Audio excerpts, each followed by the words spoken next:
GeM தொலைக்காட்சி நேயர்களுக்கு வணக்கம். கர்த்தருடைய நாமத்திற்கு மகிமை உண்டாவதாக. இப்பொழுது பாருங்க, உங்களை அனைவரையும் சந்திப்பதில் மிக்க மகிழ்ச்சி அடைகிறேன்.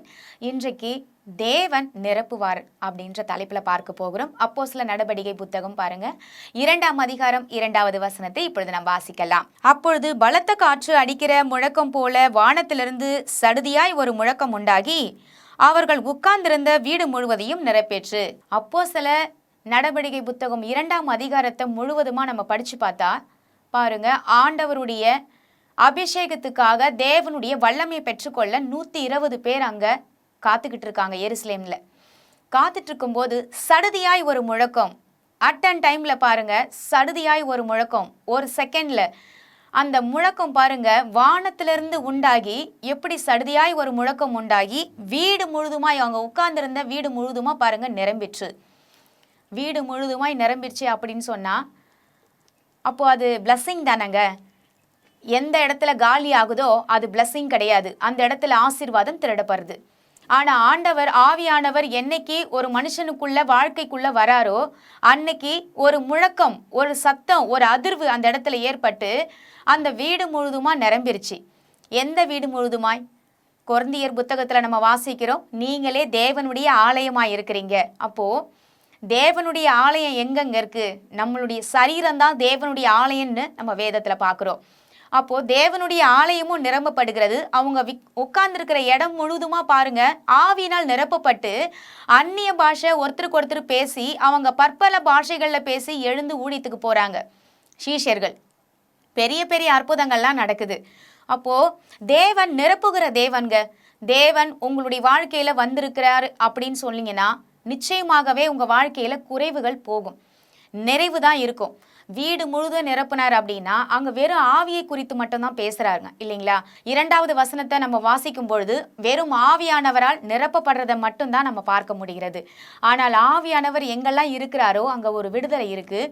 அந்த இடத்துல பாருங்க முழுவதுமாக ஆவியில் நிரப்பப்பட்டவங்க ஒவ்வொரு ஆசீர்வாதத்தையும் பெற்றுக்கொள்கிறாங்க. எனக்கு ஒரு டவுட்டு பாருங்க, பேதுரு பாருங்க, சீஷர்கள் தேவனோடு அதாவது இயேசுவோடு இருந்த அத்தனை பேருமே பாருங்க ஆண்டவரோடு இருந்தவங்க ஊழியத்தில் ஆவியால் நிரப்பப்பட்டாச்சு இந்த வேதத்தை நம்ம வாசிக்கும் போது. ஆனால் ஆவியால் நிரப்பப்பட்ட அப்புறமா ஊழியத்துக்கு போகிறாங்க. ஆதி திருச்சபைக்கு பாருங்க மூத்த போதகராக இருந்தவர் தான் இந்த பேதுரு. அவருக்கு அன்னைக்கு பாருங்க வேதத்தில் வாசிக்கும் பொழுது மீன் பிடிக்கிற ஒரு தொழிலாளியாக இருந்தவர்கிட்ட அவருக்கு என்ன பெரிய சொத்து இருக்குன்னு நீங்கள் நினைக்கிறீங்க? ஆனால் அவர் பாருங்க ஊழியத்துக்கு போகிறாரு. தேவனுடைய வரத்தை பெற்ற அப்புறமா ஊழியத்துக்கு போகும்போது அவர்கிட்ட காசு இருந்துச்சா இல்லையான்றத எனக்கு தெரியல.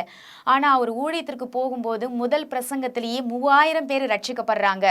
அவர் நிழல் பட்டு சுகமானாங்கன்னு பார்க்குறோம். அப்போ இதெல்லாம் பெரிய சொத்து தானேங்க.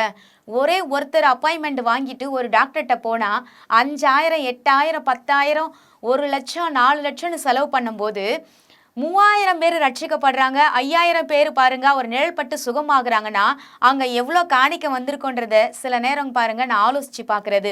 வேதத்தை மேலோட்டமாக நம்ம எப்பயுமே வாசிக்க கூடாதுங்க. வாசித்து உள்ள இருக்கிற அந்த வார்த்தையினுடைய நுணுக்கங்களை நம்ம யோசிச்சு பார்க்கணும். அப்போ 5000 பேர் அவர் நிழல்பட்டு சுகமானாங்க அப்படின்னா பேதுருடைய நிழல்பட்டு நிச்சயமா டாக்டர் ஃபீஸ் கொடுக்குறவங்களாம் என்ன பண்ணியிருப்பாங்கன்னா சின்னதாக ஒரு காணிக்கை கொடுத்துருந்தாலும் 5000 பேர் பாருங்க வெறும் ₹1 போட்டிருந்தா கூட 5000 ரூபாய் வந்திருக்கும்.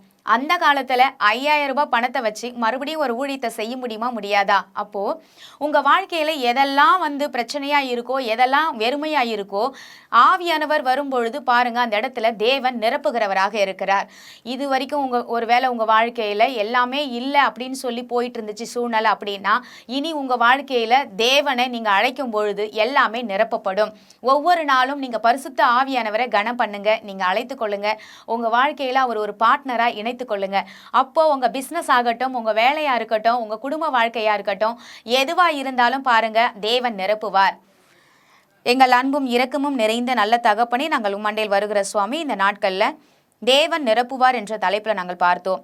தேவன் நிரப்புகிற தேவன் வெறும் ஆவியினால மட்டும் நீங்க நிரப்புறதில்ல. அந்த ஆவியானவரை பெற்றுக்கொண்ட அப்புறம் அந்த ஆவியானவரால் எங்களுக்கு பல ஆசீர்வாதங்களை கொண்டு வருகிற ஒரு வல்லமையை நீங்க கொடுக்குறீங்க ஏசப்பா. அப்படிப்பட்ட ஆசீர்வாதங்களை நாங்கள் பெற்று அனுபவிக்கிற பிள்ளைகளாக ஒவ்வொருத்தரையும் நீங்க வைத்திருக்கிறீங்க. இதுவரைக்கும் ஒருவேளை வெற்றிடமா காணப்பட்ட ஜனங்களுக்காக நாங்கள் செபிக்கிறோம். எங்க வாழ்க்கையில எது செய்தாலும் நடக்கலன்னு நினைக்கிறாங்களா? ஆவியானவரே தேவன், நீர் இருக்கிறீர். கடவுள் ஒருத்தர் இருக்கிறார் இந்த உலகத்துல. அவர் எல்லாவற்றையும் பார்த்து கொண்டிருக்கிறார். அவர் நம்ம கிட்ட இருக்கும் பொழுது ஒரு நாளும் செல்வம் குறையாது என்று அவர்களுடைய இருதயத்துல நீங்க ஆணித்தரமான ஒரு நம்பிக்கையும் விசுவாசத்தையும் தரும்படியாக நாங்கள் செபிக்கிறோம். இந்த தொலைக்காட்சியை பார்த்து கொண்டிருக்கிற ஒவ்வொரு நேயர்களுக்காக நாங்கள் செபிக்கிறோம். ஒவ்வொருத்தருடைய வாழ்க்கைக்காக தேவன் சிலுவையில் ரத்த சிந்திருக்கிறீர், அவரை மீட்டு கொண்டீர், அவரை ஆசீர்வதிக்கவே தன்னையே ஒப்பு கொடுத்தீர் என்று அவர்கள் ஆண்டவரை விசுவாசிக்க தேவன் அவங்க இருதயங்களை தொடும்படியாக நாங்கள் வேண்டிக் கொள்ளுகிறோம். ஜீவன்ல நல்ல பிதாவே, ஆமேன். கர்த்தர் நம் அனைவரையும் ஆசீர்வதிப்பாராக. God bless you.